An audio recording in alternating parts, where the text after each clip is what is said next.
Welcome everyone back to another edition of Pivot. Again, a video podcast series focused on really helping people, businesses, and individuals grow their businesses in 2021. My name is John Wentworth. I'll be hosting this series. I am the owner of Wentworth Real Estate Group, and super excited today to be joined by Misty White of Advanced Care Chiropractic and Pastor Jim and Dana Wiegand of the Freedom Center. And thank you for hosting us, as always.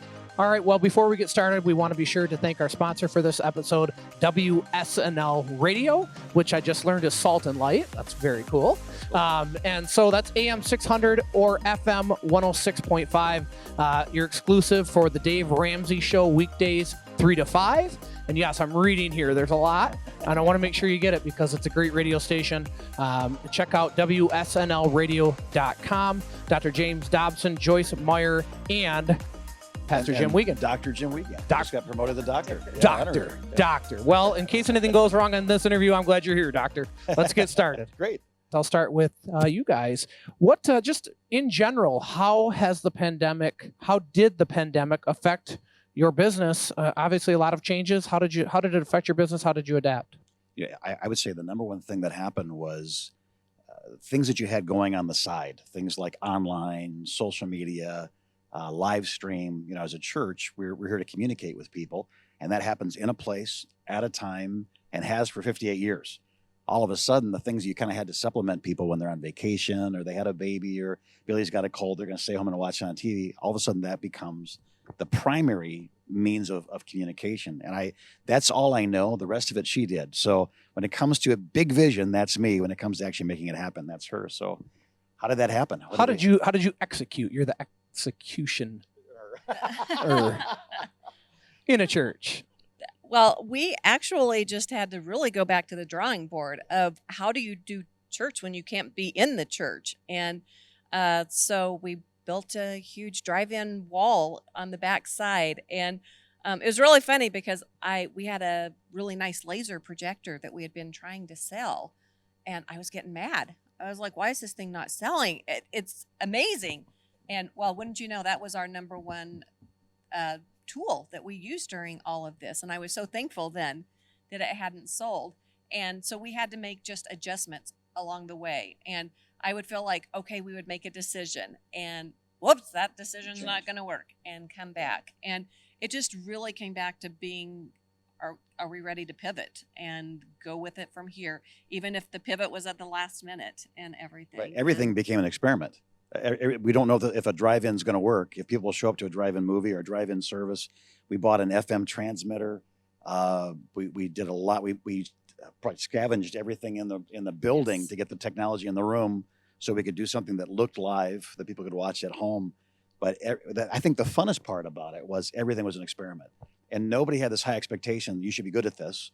They just were glad that you were trying, and It's been a lot of fun. It's been high stress, but it's been a lot of fun. Well, I think that's a good point is, you get put in a position where you have to pivot and you have to adapt. But I also, because I was asked that question earlier, and as I asked it to you, I kind of had a different thought. It was like the projector, like letting go of control, right? Which is really what we're called to do. But in our society, it's, we feel like we have to control everything. So I feel like we were forced to let go of control a little bit and let God work inside of those things. Again, we have people that they participate every week. They work really hard, but they're only reaching about 10% of our people doing all the online and social media and things. Well, all of a sudden, they're the primary. These 20-something-year-olds that are up in their office pressing buttons, all of a sudden, my generation hasn't always had a high opinion of that generation, but we learned that we couldn't even find our passwords when this happened. We didn't know how to make anything function. And those young people, I'm going to call them kids, but that generation has been, I think, the greatest hero of our story is the 20-something-year-olds that are working here today. If it wasn't for them, we would just be waiting for the world to reopen again. And it's been 7 months. So we would have been failing at our primary mission if we didn't have another generation that knew how to press buttons and had a vision for that moment. Yeah, that's awesome. Misty, same question to you. Misty, Advanced Care Chiropractic. What were the, during that pandemic, what were the things, because you were still essential, right? So you were still able to serve people in the office, but I'm sure that came with a lot of challenges. So what were the pivots and changes that you made? Yes, we were open. We were considered essential, though I do believe everybody's essential. it was one of those things where it was a moment by moment, because we didn't know. Every day we had to reevaluate our procedures, our protocols. We had to watch the laws and the rules as they changed. And because our doors were open, we had to be vigilant at that. And so we were working, Dr. White, my husband and I, we were putting in 10, 12-hour days just to make sure we were, because we're a small business, right? So we don't have an HR department. We don't have a team of attorneys. So it was on us to make sure we were doing all the things we could. And all You the do things have a doctor now, though. I play one on TV. I'm not really. So that was definitely challenging for us. And then it was kind of a couple of weeks, 2-3 weeks of that. And I'll talk more later to answer one of the other questions. But I those 2 or 3 weeks for me, high stress and lots of emotions. But just making sure we were doing everything we could to remain true to who we are. And that was hard in those weeks for us. It definitely was a challenge. And you kind of find out what you're made of, So. Yeah, no doubt. I mean, for our business as well, it's, we were deemed non-essential. And so we had people literally that were in positions where they had already sold a home and needed to close on the one they were buying. And so that was challenging, is a good way to put it. So, we all just did our best to adapt and move forward. So awesome. Well, Missy, let's stay with you. What community or resources did you rely on as you went through these changes and challenges in your business? It's a great question. And I think, we have a really great chiro family. Lots of chiropractors that we know. We reached out to them. We relied on them. I talked a little bit earlier about those processes and procedures and the new COVID manual and everything we had to come up with in order to stay open and serve our community.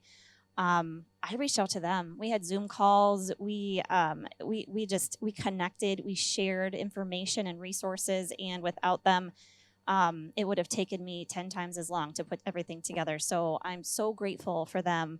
But also we're part of ECO as well, and having that community of business owners that are local. We did our Zoom calls as well. And I know like the day that we had to lay off people in our business, and it was the first time we'd ever had to do that in 16 years. It was an emotional day for me, you can tell. We were on our Zoom call and I broke down, and I was mortified that I was breaking down, but I knew I needed to do that. I needed to let it all out, and I felt safe to do that, and that was huge for me. And then I was able to go support my team and let them know, what we had to do. So. As you were saying that, one of the things that it's interesting, because as I'm doing this interview this morning or the other day, I was interviewed, and collaboration, I think, is a word that, as you said, that reaching out to the people inside of the chiropractic, like in real estate, everything is competition. But we did the same thing. I literally started a daily Zoom call with any agent from any company to just be collaborative and try to help and serve others. And so same question for you guys, what were the resources that you tapped into or the community that you tapped into to stay focused and keep serving? I would say that in our community, we didn't really have that, right? We didn't reach out to other people. We were kind of the recipient of those because we had the younger staff and the technology expertise. And I think because of that, we felt the responsibility of having to have answers to questions that had been asked since an hour ago. Everything's going fine. You got your new plan. And then Thursday afternoon, we have our first service of the week is Thursday night. Thursday afternoon is always Governor Whitmer's kind of release of new information. So we would get it, and we'd have to have some answer to everybody's question by the end of the day when we met together, and then that weekend. So I think being there more as a resource for people was our role during that time. But the collaboration that happened in-house, again, there's that network of those 20-something-year-olds that are 3 minutes late to everything. And there's a lot of people in here right now going, wow, I think we're going to get a raise. Yeah. But they could ask for one and they'd get it, because we can't live without them at this point. And honestly, they've always been the future, and not just because of their age, but because of what they know, the way they see the world. So our collaboration was not done with experts, because the experts were people that had never been there before, and they happen to be 20 years old, and they ruined your couch because they lived with you for 4 years on and off, that kind of stuff. And so they've done a great job. Anything else? Well, I think I would also say, like, we had churches around us that they were either open or they were closed. There was no in between. And we really felt like we want to do it safely, because we have so many people that they are high risk, right? And we felt like if we opened to everybody, it needed to be relatable to everybody. So we did something that I don't know of any other church doing, but we just went to CDC and what are the guidelines for this, you know, today, and figured that out. And we came up with seating assignments and people checking in and everything. So we had people then calling us saying, okay, how did you do that? How did you, you know, and I think the other thing is we really diversified. What we were allowed to do was a drive-in. We were allowed to do in person with social distancing. We're allowed to do live stream. And then we created the fourth way of doing it, which is just lawn chairs. We're going to be outside in the fresh air, 6 feet, 10 feet, whatever you're comfortable apart. And by doing that, the people said, this is no big deal. Well, they came inside the room. Were slightly inconvenienced by having to be brought to a seat where they had to stay. But on the other end of the spectrum, those who are like terrified because grandma's 90 and she's vulnerable, or I have COPD, they could stay at home and watch it on the internet. Those who had that dynamic, but they really missed people, they could come sit in the lawn chair with a blanket on their lap, or depending on the day, in shorts. And those who were just kind of in between, they could sit in their car with other people sitting in their cars, facing each other in a circle. So you could see people and you could wave. And I would try to include them from inside the room and say, and if you agree with that, give me a honk on the horn. And you hear all the horns outside honk. So they were still a part of it, but just, we're a church and you care for bodies and souls. We care for bodies, souls, and spirits. It's the way it is. People need to be a part of a community. So our job was to find any way to continue our mission statement, which is to be a church for people here in the community. I think that. Oh, go ahead. We're all going to talk. I think that's so true, and we did something similar. And you have to just again pivot. We had to pivot. We had to create new procedures, new processes, and make sure people were comfortable. So we. We had to open up hours that we never did before. So lunchtime hours were our at-risk hours. And if you're uncomfortable, come in at this time. No one else will be here. It'll be just you and the doctor and our team. So we had to do things like that too. Wait in your car, wait outside, whatever makes sense. That's what we're going to do to try to help you and bring you along this ride too, because we want to be there for you. I want to add something too, and let's see if this is true with you. We work twice as hard to achieve half as much. Yes. Okay. Yes. We work twice as hard to achieve half as much, but the option was to do nothing. And it's unthinkable. People need care. People need spiritual care, emotional care, physical care. They need help closing. They need comfort that, hey, as soon as we get the permission, we're going to close on that house. And they need communication. They need to know what's going on. So I think even though we work twice as hard to achieve half as much, 7 months into it, we have no regrets that we've worked twice as hard to achieve half as much, because the option was to achieve nothing for 7 months and watch what took years to develop fall apart slowly, through time. Well, and those are one of the things that I'm going to ask, and I don't want to skip to it right away, even though it's like on the tip of my tongue. But morale and culture, obviously very important. It was super important for our team, and so I want to ask about that. But then also, inside of this pivoting and making things happen, you hear that, well, we've always done it that way. And so many businesses, like, that's the last thing I want to hear anyone inside of our business say is, we've always done it that way. Well, then we need to figure out a better way to do it. But I think it forced so many to step outside of their comfort zone and do things that they hadn't always done. And I think that, I'll just jump to that question right now, is like, what were the things that you changed during this pandemic that you'll now carry forward that you recognize, wow, I wish we would have done that sooner because this is actually really beneficial. So I'll start with you. What are the changes that you made or again, were forced to adapt to or pivot to that you will continue to carry forward in your business now? One of the things I would say is that through that time that we reduced hours, because we did reduce our hours significantly, we didn't go sit at home and do nothing, right? That's just not how we're built. So we went home and we doubled down, right? We worked harder on our other businesses. So we're partners with the Juice Plus company, and we worked on networking and Zooming. And, we Zoomed before, but we've never Zoomed like we have in the past 7 months, I tell you. So that's something that I think we'll probably never stop doing, is networking outside of our community, because I always thought that our business as chiropractors, our company and our business was built within this community to support the community, and we didn't reach too far outside of that. Well, with this, it really let us let me just say, it terrified me that we could be shut down and our livelihood would go away, right? And so a big lesson for us was our other streams of income need to be a focus as well. And so, and luckily, they're part of the health and wellness field too. So we're not only taking care of people through chiropractic and supporting their immune system and keeping them off of opioids and things like that, but we're also able to support people's nutrition and keep them well through that avenue also. So it's been, that part's been a blessing, I think, a little bit, is to help us just step outside of our box a little bit and expand those efforts and help people in other ways. That's awesome. Great answer. And so I'll ask you guys the same thing. Two totally different businesses, right? You're used to this room being filled with human beings, and obviously, and you did a great job, by the way. I mean, the live services were awesome. I was tuned in many a time, and it was interesting to see how many people were, because I remember looking at them and that number tripled, or maybe even was tenfold at times. So inside of that, now there's probably a lot of people at home going, man, this is great. I can just watch this on Facebook and it's all good. Yeah.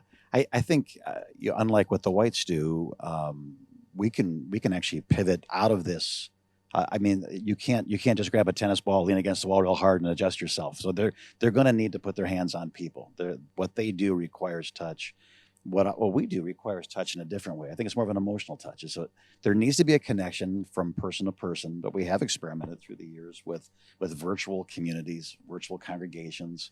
We're making plans to expand now into basically planting churches outside of our 20-mile radius that start in people's family rooms, because people said, I've been traveling 40 minutes to get to church, and now I haven't, and I like it. And they said, well, there's another 20 people that live in the same zip code. How about if you open your family room and you guys can start a campus right there? It'll be a family room. You get breakfast together. The kids play. You watch the service. Then you kind of talk about the service together. And it may be a better experience. We may be finding out that the way we're doing church, the way we've always done church, is good. But there are better models that we would have never pressed into if it hadn't been for the crises that required us to do it. Any other thoughts? Yeah, I wanted to say that we were fortunate that we play such different roles in the organization, that he was able to pastor our church. Like, he taught one week 13 times in a week. Yeah, between 9 and 13 times a week for 6 months was the... But it was a scary time for our church, for people in general, and they needed their pastor. They needed to see him on the daily. But to me, we had a community that needed us. And I just really wanted to partner with businesses, the local businesses. How can we help you stay in business? And so for a while it was, we're going to go to all the small restaurants in town, and we're going to buy lunch for our whole staff, and we're going to tip really well, and we made it that our goal was, we're going to do that on the daily, and then it was Cafe Rayma, Josh Spencer. I had asked him, can you please bring us food? I would love to partner with you, because you kept seeing the guys, small businesses are hurting, and I'm like, well, how can churches and small businesses partner together? So, and the day Josh Spencer was supposed to bring us lunch was the day she closed everything down. And so he had already made meals for all of us. And he's like, Drive them. No, you know what? I said, take him to the hospital and feed the doctors. Yeah, that's awesome. People that are working in the COVID units that are on mandatory double shifts and didn't pack, 2 meals, they just packed a lunch. Now they need a lunch and a dinner. But they weren't allowed to leave the hospital because of, they had already been scrubbed from head to toe. They were in their suits. And so they weren't allowed. So a lot of them were going without eating. And so it was like, once Josh went, he's like, the need is great. And I'm like, let's keep doing it. And I mean, that when we started this year, we had a theme for the church, and it was called Pioneer Again. And again, and again. And we had no idea. We had no idea it was going to mean that. But, reaching people didn't mean just in this room anymore.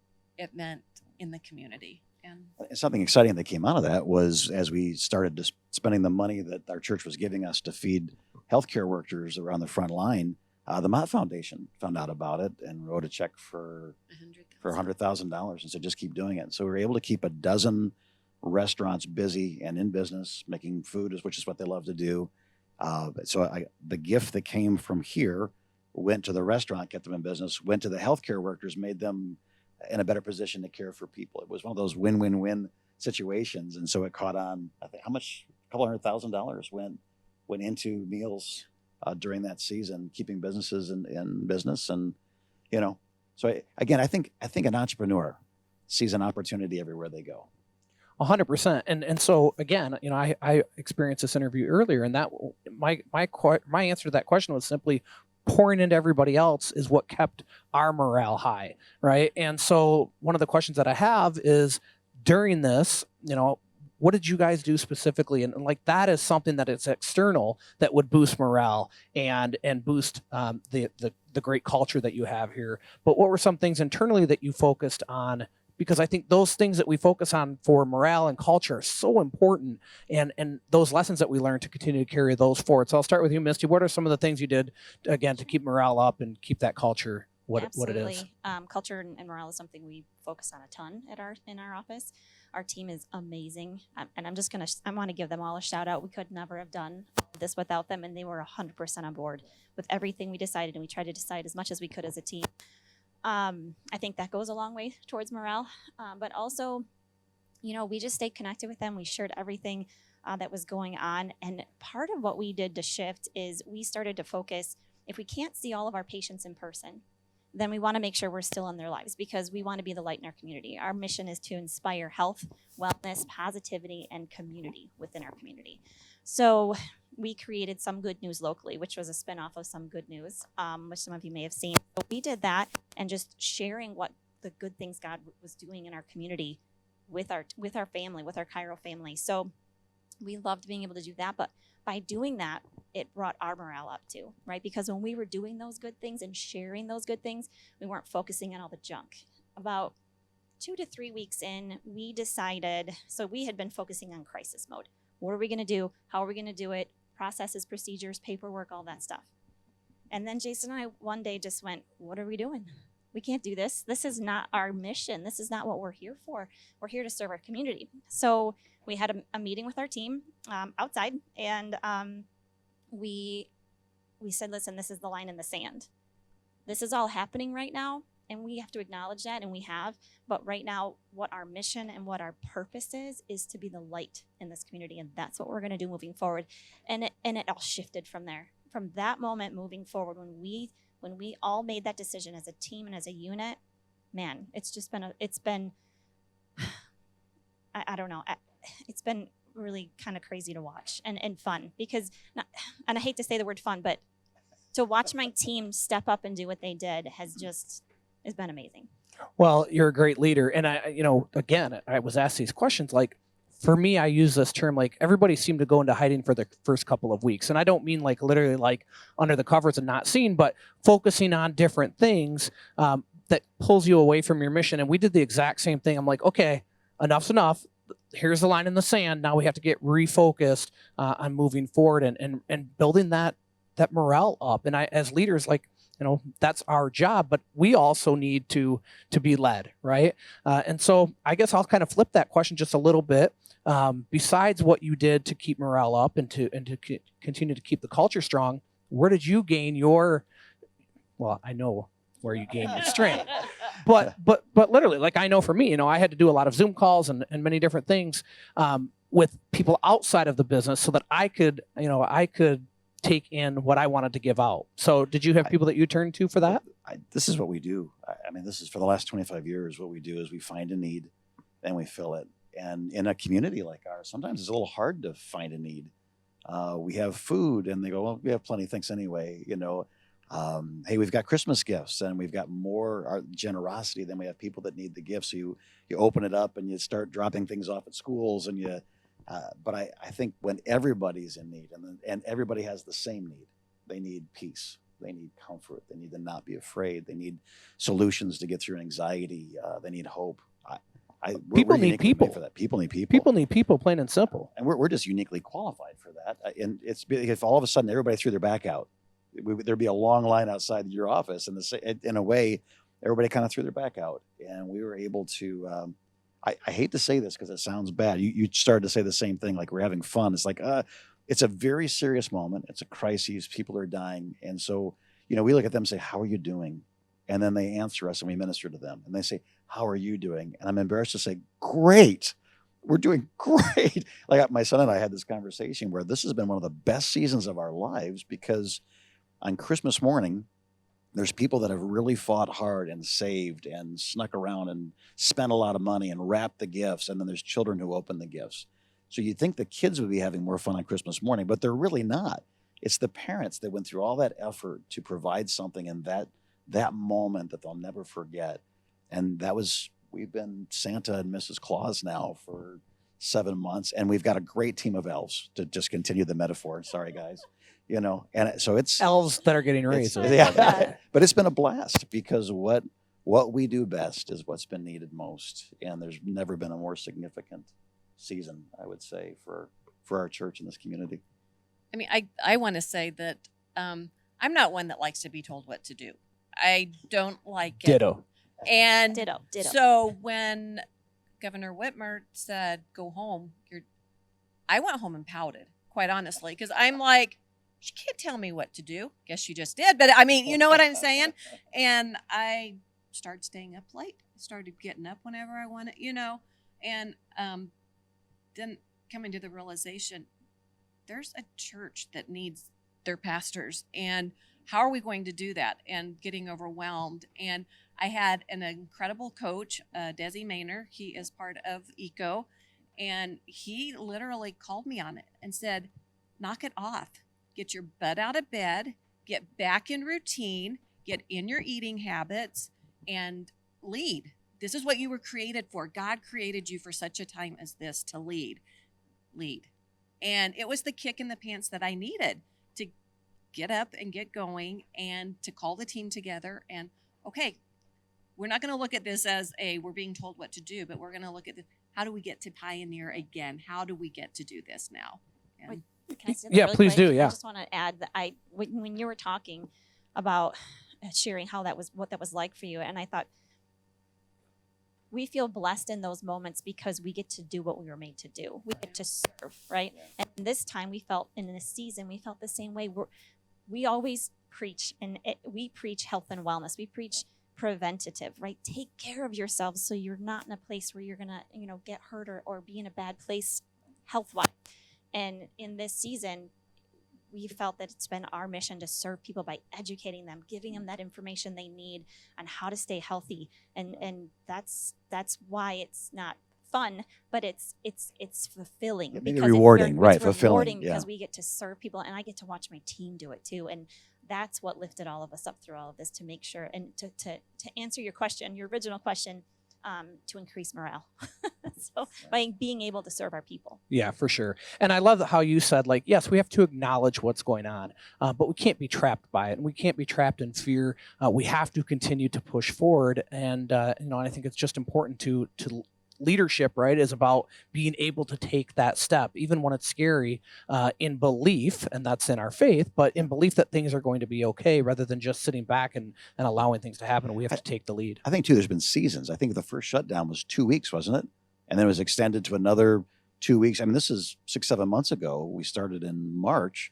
So I think all of us thought, well, it's temporary. I'll stay up late. I'll make it a vacation. It's a snow day. It's a 2-week snow day in Michigan. We've all had them. And then I think it was 3 days into it, Desi said, what are you doing? So it was early on. I think some people saw this is not going to be a 2-week thing. This is the foreseeable future. And I would say now, 7 months into it, I still don't know really when normal would return. I assume there will be a normal. There's a normal after Pearl Harbor. There's a normal after 9/11. There was a normal after Y2K. There's a normal after, the economic issues and strikes and shutdowns. We're Michiganders, so if there is a flexible people on the planet, we are it.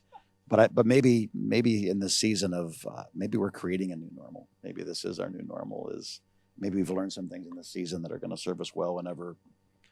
In the last 7 months, the only thing normal has been the setting on my dryer. When I set it and it says normal, I just feel so comforted. I press the start button over and over again because finally something is normal, All right, so I've got one last question, Misty. I'll let you take it away. What are the 1 or 2 lessons that you learned through this pandemic? So to answer that, I want to share a quick story. So we went to Mexico with our kids and last Christmas, which was like our last trip before the world changed, right? And so we were really grateful that we got to do that. But while we were there, we went to a water park. And a water park in Mexico is an ocean cove with a lazy river, just beautiful. So one of the things we got to do there, one of the things my kids really wanted to do was jump off of a cliff into the river. And I thought, I really don't necessarily need to do that, but I'll do it. If my kids want to do it, let's do it. So we walk up to this cliff. It was probably only 20, 25 feet off the water. And I was watching other people do it and just kind of paying attention to how they did it to make sure I was prepared mentally, which was probably a mistake. I watched my kids do it, and they just blind faith. They just ran and jumped, ran and jumped, ran and jumped. And I thought, oh my gosh, that's awesome. It was my turn. I walk up, no joke. My heart's like out of my chest. And I thought, oh my gosh, it's crazy. And my legs all of a sudden were like lead balloons. I was frozen with fear for the first time in my life. And I'd never understood that feeling. And I've seen people go through that, but I stood there and I thought, how in the world am I going to do this? I don't think I can do it. So my husband walks up behind me and he says, And he pushed you. yeah, no, he didn't. Thank God.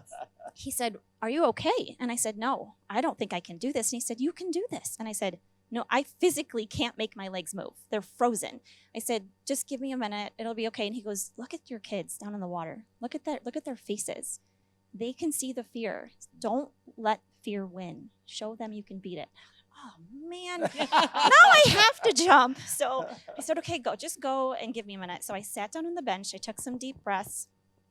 I stood up. I walked to the edge, did not want to jump off that cliff. And I looked at my kids in the faces and I thought, feel the fear and do it anyway. Yeah. And I jumped. I didn't like it, but I did it, right? I got in the water. And I will tell you, when I came up from underneath the water, the feeling I had was incredible. Because I knew that I had shown my kids that it's okay to have fear, and that when you have circumstances like we have had this year, it's okay to feel that fear, but sit down on the bench, take a deep breath, and then get up and do it anyway. If you know that's what you need to do, get up and do it anyway. And I think most people can look at this and put themselves in one of the shoes of the people I talked about. You can be like my kids and just go, hey, we're going to do it, right? This is what's happening. We're going to take care of business. You could be like my husband, who would also do that, but he stood beside me and supported me and said, you got this, you can do this. Or you can be like me and you need to sit down for a second, take a deep breath, handle the crisis for a moment, and then just do it anyway. So I would just encourage people to not put too much pressure on yourself to be perfect, because in that moment when I stood on the cliff, I felt a little bit like a failure to my kids, right? I felt like I'm letting them down. I'm showing them weakness. But then I showed them that you can persevere through that anyway, and that's a normal part of life. And so don't put too much pressure on yourself to be perfect. You made it through this. We're all going to make it through this. Just keep persevering and being yourself. Awesome. Thank you for that story. It's very cool. All right. Well, that is the end of the questions. I did want to give each of you just an opportunity to speak briefly about your business and how can the community, and I know you're going to say, how can we help the community? But you do that an awful lot. So how can the community support you? Yeah, I think because what we do is what the Whites do is we're here to serve. I think there's that line from Beauty and the Beast where Lumiere, the candlestick, says, life is so unnerving for a servant who's not serving. I think that the best thing that we can do is to ask people if you need a friend, if you need God, if you need counsel. If we can't help you, I bet you we know somebody who can, because we've been here for 58 years, not us, because she's only 29. But what I was going to say. That's really odd because she's 28 or 29. We believe that God builds the church, and the church has a purpose, and we believe that our unique purpose has a lot to do with helping people find who they are. Evangelism is when you lead someone to Jesus, but discipleship is when you lead someone to themselves, the person that God wants them to be. So if there's anything we can do to help people on their journey, you could do nothing better for us. She'll tell you every time there's a birthday or something, if you want to bless our pastor for his birthday, just bring your neighbor. That's the best thing you can do for me. I love cakes. I have enough hand-painted ties with crosses on them and Golgotha. I don't need any more of those, right? But if you bring somebody with a need, I get to be the parent on Christmas morning.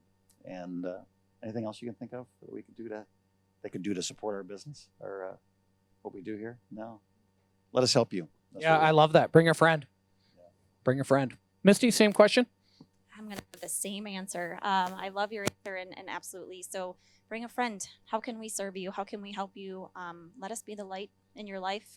Come into the office and get some joy. We promise that you always get a smile, and you'll feel better when you leave than when you got there. So. Yeah, I think you're going to see this recurring theme through these interviews because, the leaders that are going to be on this panel are leaders because they're focused on serving other people. And so that's going to be a question that has, I think, a very repetitive answer, but it's a very true answer as well. So Well, guys, thank you so much. I appreciate the time with you. It was awesome getting to chat a little bit, and I'm proud of all of you. You've done a great job. That concludes today's show. Thank you so much for tuning in. Misty White from Advanced Chiropractic, thank you. Jim and Dina from Freedom Center, thank you very much. A reminder, these shows will be released all week. And on Friday, join us Friday. We're going to have all of our guests back on for a live Zoom call. Also, Friday's feature presenter is Mr. Sean Hart. Awesome man, great motivational speaker, and he's going to help you dominate your lane. And I got to tell you, I know I got a lot of energy, but Sean may have me beat. But I'll try to outblast him on Friday. But be sure to tune in Friday. Again, thank you so much, and we hope that that these videos are impactful and informational for you to grow your business in 2021.